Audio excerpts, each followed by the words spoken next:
Hello दोस्तों, जैसा कि आपने थंबनेल पर देख लिया, आज हम आपके लिए लेकर आए हैं आहार श्रृंखला, आहार जाल। ठीक है, फूड चेन और फूड वेब, ये हम आपके लिए लेकर आए। ठीक है साथियों। तो साथियों, कल हमने आपको पढ़ाया था जैव अव्यय, और जैव अव्यय के बारे में हमने आपको बताया था कि प्रोड्यूसर, कंज्यूमर और डिकम्पोजर, इन चीज़ों के बारे में हमने आपको बताया था। ठीक है, तो आज उन्हीं चीज़ों को अपन थोड़ी डिटेल में लेंगे, किस तरह से आपको आज थोड़ा समझ में अच्छे से आएगा। ठीक है साथियों। तो साथियों, आपको एक बार पुनः कह रहा हूँ कि आप जल्दी से जल्दी अपने वीडियो को शेयर कर दीजिए, वीडियो को लाइक कर दीजिए, और किरण ऑनलाइन स्टडी अपना यूट्यूब चैनल है, इसको सब्सक्राइब कर दीजिए। ठीक है, सब्सक्राइब करने के साथ साथ में बेल आइकन दबा दीजिए। ठीक है, बेल आइकन जरूर दबा दीजिए। तो समय आपका ज़्यादा न लेते हुए स्टार्ट करते हैं अपने वीडियो की ओर। जैसा कि आपको पता है, आहार श्रृंखला। ठीक है साथियों, आहार श्रृंखला यानी कि फूड चेन। अब फूड चेन होती क्या है, ये मैंने आपको कल बताया था, आज पुनः बता रहे हैं, आप अच्छे से समझ सकते हैं। ठीक है, तो फूड चेन की बात कर रहे हैं, तो फूड चेन को हम इस तरह से समझेंगे। ठीक है, विद डायग्राम। तो सबसे पहले फूड चेन की अपन बात करते हैं, तो उत्पादक की बात करते हैं, हरे पौधे आते हैं जिसमें। ठीक है, उत्पादक हरे पौधे, जिसमें मैंने आपको कल बताया था प्रोड्यूसर। ठीक है, प्रोड्यूसर, उत्पादक। अब इनको कौन खाता है? इनको खाता है हिरण, जो कि शाकाहारी है, और ये आता है उपभोक्ता में। ठीक है, उपभोक्ता में आता है, इसलिए इसको क्या कहते थे साथियों? क्या कहते थे? इसको कहते हैं कंज्यूमर। ठीक है, इसको कंज्यूमर कहते हैं। तो कंज्यूमर था। इसके बाद कंज्यूमर को कौन खाता था? वो कौन सा था? अपघटनकर्ता। अपघटनकर्ता थे। अपघटनकर्ता में जो कि मांसाहारी जीव रखे गए। ठीक है, मांसाहारी जीव रखे गए, जिसमें जीवाणु वगैरह वगैरह थे। तो ये मांसाहारी बाघ है। ठीक है, यहाँ पे तो बाघ है, वो आ गया इसमें अपघटनकर्ता। इसका जो हिरण का जो अपघटनकर्ता है, वो ये कहलाएगा। ठीक है, इसमें तो ये आ गया इसके डिकम्पोजर। ठीक है, डिकम्पोजर आ गया। तो ये इस तरह से एक फूड चेन ये बनती रहती है, और भी हम आपको समझाएंगे, इसके विद डायग्राम आपको समझा रहे हैं। ठीक है, तो सबसे पहले बात करते हैं शाकाहारी। इसको ये खाया, ये खाएगा हिरण। अब हिरण को ये खाएगा मांसाहारी। ठीक है, तो इस तरह से ये फूड चेन जो है एक दूसरे पर निर्भर है, यानी कि ये जो है वो इस पर निर्भर है, और ये जो है वो इस पर निर्भर है। ठीक है, तो 1, 2 और ये 3। ठीक है, इस तरह से ये एक दूसरे पर निर्भर रहते हैं। ठीक है, तो आगे बढ़ते हैं। तो आपको बता रहा हूँ साथियों में कि पॉइंट्स जो है, इसके पॉइंट्स के हिसाब से अपन समझते हैं। एक पारिस्थितिकी तंत्र में श्रृंखलाबद्ध तरीके से जुड़े जीवों के द्वारा ऊर्जा का एक पथीय प्रवाह होता है। जीवों की इस श्रृंखला को आहार श्रृंखला कहते हैं। ठीक है, एक बार पुनः मैं आपको समझा देता हूँ कि पारिस्थितिकीय तंत्र में, इकोसिस्टम में, ठीक है, इकोसिस्टम में श्रृंखलाबद्ध, श्रेणीबद्ध तरीके से जुड़े हुए जीवों के द्वारा ऊर्जा का एक पथीय प्रवाह होता है। जीवों की इस श्रृंखला को आहार श्रृंखला कहते हैं, यानी कि एक पथीय प्रवाह होता है। यानी कि हरे पेड़ पौधों को खरगोश खाता है, या हिरण की बात लेते हैं, हिरण खाता है, तो ऊर्जा का प्रवाह तो होता है। हिरण है वो अपनी ऊर्जा के लिए पेड़ पौधों पर निर्भर है। पेड़ पौधे जो है वो ऑक्सीजन वगैरह लेते हैं, बट पेड़ पौधे जो उत्पादक के रूप में होते हैं, तो हिरण जो होता है वो उपभोक्ता के रूप में होता है। पेड़ पौधों को हिरण खाती है। अब हिरण में थोड़ी कुछ ऊर्जा आई, ऊर्जा मतलब हिरण है वो ऊर्जा के लिए पेड़ पौधों को खाता है। दूसरी बात, जो अपने जो बाघ था वो अपनी ऊर्जा के लिए हिरण को खाता है। तो एक दूसरे पर डिवाइडेशन चलता रहता है। ठीक है, एक दूसरे पर निर्भरता, ये डिपेंडेंट चलते रहते हैं। ठीक है, तो इस तरह से ये जो है उसे आहार श्रृंखला कहते हैं, जैसे मैं आपको यहाँ पे फिर समझा सकता हूँ। ठीक है साथियों, फिर समझा रहा हूँ विथ एग्जाम्पल। घास की जब बात करते हैं, घास को ग्रास हपर खाता है। ठीक है, घास को कौन खाता है? ग्रास हपर खाता है। अब इस घास को मेंढक खा ले। ठीक है, मेंढक खा ले। और मेंढक को आप जानते हैं कौन खाता है? सांप खाता है। अब सांप को भी आप जानते हैं गिद्धे वो खाता है। ठीक है, गिद्धे वो सांप को खाता है। तो आप इस तरह से देखो, ये रिवर्सिबल क्रिया नहीं होगी, बट मैं आपको बता रहा हूँ कि घास को खाता है ग्रास हॉपर, जो कि ऊर्जा के लिए खाता है। अब मेंढक है वो ग्रास हॉपर को नहीं खाएगा तो रहेगा कैसे? जीवित कैसे रहेगा? इसीलिए से वो ग्रास हॉपर मेंढक खाता है। ठीक है, अब सर्प की बात करें तो सर्प कैसे जीवित रहेगा? उसको भी तो भोजन की आवश्यकता होती है, ऊर्जा की आवश्यकता होती है, एनर्जी की, इसलिए वो मेंढक पर निर्भर है। ठीक है, अब सर्प की बात करें तो सर्प उसका जीवन काल पूरा करता है, लेकिन जब गिद्ध की बात करते हैं तो गिद्ध जो है वो भी अपनी एनर्जी के लिए किसको खाएगा? सांप को खाएगा। खाएगा कि नहीं खाएगा? बाज को। मतलब हर एक है वो डिपेंडेड रहता है। ठीक है, इस तरह से हम नेक्स्ट एग्जाम्पल की जब बात करते हैं हरे पौधों की, तो हरे पौधों को कृमि खाती है। कृमि यानी कि छोटे तिल चट्टे जो भी हैं छोटे छोटे, वो खाते हैं हरे पौधे की। अब इनको कौन खाएगा? चिड़िया खाएगी। चिड़िया खाएगी। अब चिड़िया को कौन खाएगा? बिल्ली खाएगी। तो इस तरह से डिपेंडेंट रहते हैं। ठीक है, ये होती है एक आहार श्रृंखला। इस प्रकार की है कि ये आहार श्रृंखला होगी। ठीक है साथियों, इस प्रकार की एक आहार श्रृंखला होगी। आप इसको बेस्ट एग्जाम्पल के थ्रू याद रख सकते हैं। ठीक है, नेक्स्ट बात करते हैं अपन आहार जाल की, फूड वेब की जब बात करते हैं। ठीक है, आहार जाल की बात करते हैं फूड वेब की। अब फूड वेब इसको आप डायग्राम के थ्रू अच्छे से समझ सकते हैं, ठीक है। इसको आप अच्छे से समझेंगे डायग्राम के थ्रू, ठीक है, विथ डायग्राम आप समझेंगे इसको आराम से, ठीक है, विथ डायग्राम।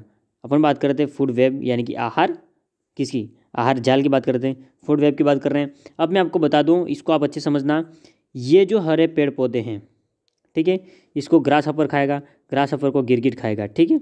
यहाँ पे एंड हो गया। या सीधी अपन जब बात करते हैं, ठीक है, सीधी अपन बात करें तो जो ये हरे पेड़ पौधे हैं इसको ग्रास हॉपर खाएगा घास को। अब ग्रास हॉपर सीधा किसको खाएगा, ये बाज को खाएगा, बाज खाएगा इसको, ठीक है। अब इस तरह से भी हम बताएं तो यहाँ से देखिए अपन नीचे से, तो ये घास को चूहा खाएगा। अब चूहे को कौन खाएगा, ठीक है, चूहे को सांप भी खा सकता है, और इस तरह से देखिए तो बाज भी सीधा खा सकता है, ठीक है। अब यहाँ पे सीधे देखिए तो खरगोश यदि हरी पेड़ पौधों को खाएगा, हरे घास को खाएगा, हरी घास को, तो खरगोश को सीधे बाज भी ये खा सकता है, ये गिरगिट भी खा सकता है, जो भी बोले, ठीक है। तो मतलब ये इस प्रकार के टेढ़ी मेढ़ी एक श्रृंखला बनेगी। ये नहीं कि इसको यही खाएगा, इसको यही खाएगा, कोई भी खा सकता है ना, कोई भी अपनी एनर्जी के लिए खा सकता है। तो इस तरह से ये एक फूड वेब बन गया, ठीक है। एक इस तरह से ये एक आहार जाल बनती है, ठीक है। एक जाल का निर्माण करते हैं, आड़े टेढ़े मेढ़े जो भी है, इस तरह से ये जाल का निर्माण करते हैं, ठीक है। तो अपन आगे बढ़ते हैं। तो अपनी आहार जाल जो थी साथियों, आहार जाल जो थी इसकी जब बात कर लेते हैं अपन, तो आहार जाल जो थी इसके पॉइंट्स की जब बात करते हैं, पहला जो पॉइंट है वो एक पारिस्थितिकी तंत्र यानी कि इकोसिस्टम में सामान्यतः एक साथ कई आहार श्रृंखलाएं पाई जाती है। मैंने आपको अभी बताया टेढ़ी मेढ़ी वगैरह जब सब जुड़ी होती है ना वो, तो एक साथ कई श्रृंखलाएं पाई जाती है। ये आहार श्रृंखलाएं हमेशा सीधी न होकर, मैंने कहा ना सीधी नहीं होती है, आड़े तिरछे जुड़कर एक जाल सा बनाती है। आहार श्रृंखला के इस जाल को आहार जाल या फूड वेब कहते हैं, ठीक है। मैंने आपको बताया अभी कि एक सीधी न जुड़कर ये आड़े मेढ़े टेढ़े टेढ़े तिरछे वगैरह जुड़ते हैं ना, इस तरह से एक जाल का निर्माण करते हैं, इसे कहते हैं आहार जाल, ठीक है, आहार जाल कहते हैं, ठीक है। नेक्स्ट बिंदु की ओर अपन आगे बढ़ते हैं। नेक्स्ट बिंदु है अपना आहार जाल की बात कर रहे हैं तो फूड वेब की, ठीक है, फूड वेब की बात करते हैं। तो फूड वेब बनने का कारण क्या है, तो फूड वेब यानी कि आहार जाल बनने का मूल मेन जो कारण है वो यही है कि एक पारिस्थितिकी तंत्र, एक इकोसिस्टम में उपभोक्ता जो होता है वो एक से अधिक भोजन स्रोतों का भी उपयोग कर सकता है, ठीक है। आहार जाल है इसका बनने का निर्माण यही है, इसका मेन जो रीज़न है, आहार जाल जो है फूड वेब जो है इसके बनने का मेन रीज़न यही है कि जो ये जो इकोसिस्टम है ना, इस इकोसिस्टम में, ये जो इकोसिस्टम है, इस इकोसिस्टम में क्या होता है कि ये इको जो सिस्टम है ना उस पर भोजन स्रोता जो है वो एक से अधिक का उपयोग कर सकते हैं, ठीक है, एक से अधिक भोजन स्रोताओं का उपयोग कर सकते हैं। ये इस प्रकार का एक बनता है, ठीक है।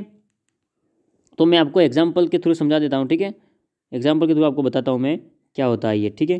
तो एग्जाम्पल में क्या होता है कि हरे पेड़ पौधे की जब बात करते हैं तो हरे हरे पेड़ पौधों को जो ये ग्रास हापर हैं वो खाते हैं, और ग्रास हापर को सीधे से बाज खाता है, ठीक है, ग्रास हापर को सीधे से बाज खाता है।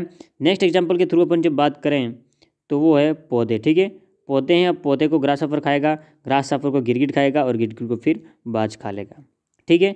नेक्स्ट जब बात करते हैं तो पौधों को खरगोश खाता है और खरगोश को बाज खा लेता है, ठीक है। और अपन बात करें एग्जाम्पल को, तो ये एग्जाम्पल हम आपको दे रहे हैं 1 to 5 हम आपको एग्जाम दे रहे हैं, 1 से 5 तक आप किसी को भी अच्छे से समझा सकते हैं, ठीक है। इसके बाद जब पौधों की बात करते हैं, पौधों को चूहा खाएगा और चूहों से सर्फ और सर्फ से बाज, ठीक है, एक दूसरे पर ये डिपेंडेड रहते हैं, ठीक है। नेक्स्ट बात करते हैं तो पौधे को चूहा खाएगा और चूहे को सीधा भी बाज खा सकता है। तो मतलब एक यहाँ पे कम पड़ रहा है, जैसे कि मैं आपको बता दूँ, ग्रास हापर को बाज खाएगा, ठीक है, यहाँ से ग्रास हापर को गिरगिट खाएगा और गिरगिट को बाज खाएगा। यहाँ पे अपन देखिए तो खरगोश पौधे को खाएगा और खरगोश को डायरेक्ट सीधे बाज भी खा सकता है, ठीक है। मतलब ये आड़ी टेढ़ी मेढ़ी तिरछी जो भी मतलब जो लाइन बन रही है ना, श्रृंखला बन रही है, ये इस तरह से एक जाल का निर्माण करती है, इसलिए इसे कहते हैं आहार जाल, ठीक है, इसे आहार जाल कहते हैं, फूड वेब कहते हैं, ठीक है। तो आगे बढ़ते हैं अपन पोषी स्तर की तरफ, ठीक है साथियों। हाँ, तो मैं आपको बता रहा हूँ साथी पोष स्तर वाला, ठीक है साथियों, पोष स्तर वाला बता रहा हूँ मैं आपको, ठीक है।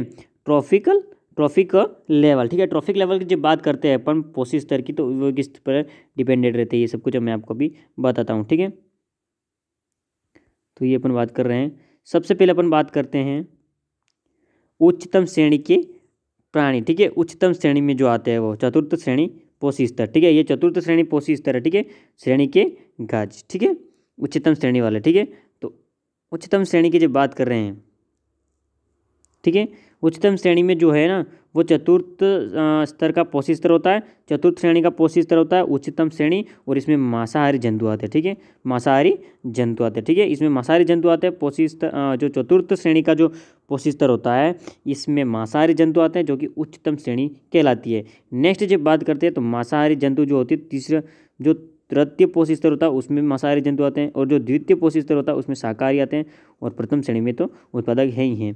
तो मैं आपको इस तरह से समझा सकता हूँ साथियों कि जो अपन बात करते हैं उत्पादक की, जब बात करते हैं प्रोड्यूसर की, तो उसमें प्रथम पोषी स्तर आता है, और प्रथम पोषी स्तर में आते हैं शाकाहारी जीव आते हैं। ठीक है, शाकाहारी प्रथम पोषी स्तर में सब नॉर्मल चीज़ होते हैं ना। इसके बाद जब द्वितीय पोषी स्तर में पहुंचते हैं तो इसमें ओनली ऑन शाकाहारी जीव आते हैं। ठीक है, शाकाहारी जंतु आते हैं ओनली ऑन द्वितीय पोषी स्तर में, शाकाहारी जंतु आते हैं, और तृतीय पोषी स्तर में जब जाएं तो इसमें अपन देखते हैं कि इसमें मांसाहारी जंतु आते हैं। ठीक है, मांसाहारी जंतु आते हैं, और जब चतुर्थ श्रेणी पोषी स्तर में जाए तो उसमें उच्चतम लेवल के, मतलब हाई लेवल के मांसाहारी जंतु आते हैं।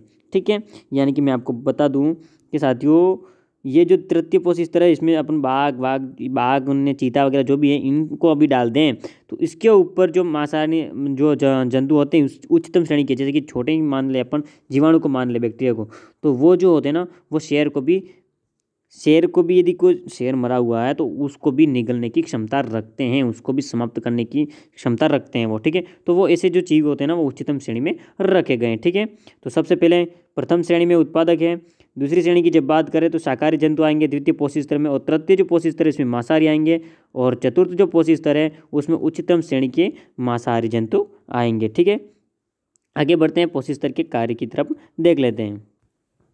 तो इसके वक्त की ओर देख लेते हैं साथियों अपन। ठीक है, इसमें क्या होता है कि पहला जो इसका पॉइंट है वो है कि आहार श्रृंखला में कई स्तर होते हैं। ठीक है, आहार चेन जो होती है यानी कि फूड चेन जो होती है इसमें कई स्तर होते हैं, तथा हर स्तर पर भोजन यानी कि ऊर्जा, एनर्जी का स्थानांतरण होता है। ठीक है, एनर्जी का स्थानांतरण होता है, आपने सबने देख लिया कि एनर्जी के लिए एक दूसरे का ये शिकार वो है करते हैं। ठीक है, तो ऊर्जा का स्थानांतरण होता है। आहार श्रृंखला के इसी स्तरों को पोषी स्तर कहते हैं, ट्रॉफिक स्तर कहते हैं। ठीक है, ट्रॉफिक लेवल क्या कहते हैं, तो यही कहते हैं कि जो फूड चेन जो होती है उसके स्तर पर भोजन का जो स्थानांतरण होता है। ठीक है, हर स्तर पर मतलब फूड चेन जो होती है ना उस चेन पे, मतलब मैंने आपको बताया था उत्पादक से बताया था, प्रोड्यूसर बताया था, प्रोड्यूसर से मैंने आपको बताया था कंज्यूमर, कंज्यूमर से मैंने आपको बताया था डिकम्पोजर। तो ये दोनों ये एक दूसरे पर डिपेंडेंट रहते हैं ना, एक दूसरे के निर्वाह के लिए। ठीक है, डिपेंडेंट रहते हैं एक दूसरे को, मतलब एक दूसरे का भोजन के रूप में यूज़ लेते हैं ना, तो वो ऊर्जा का हस्तांतरण ही होता है।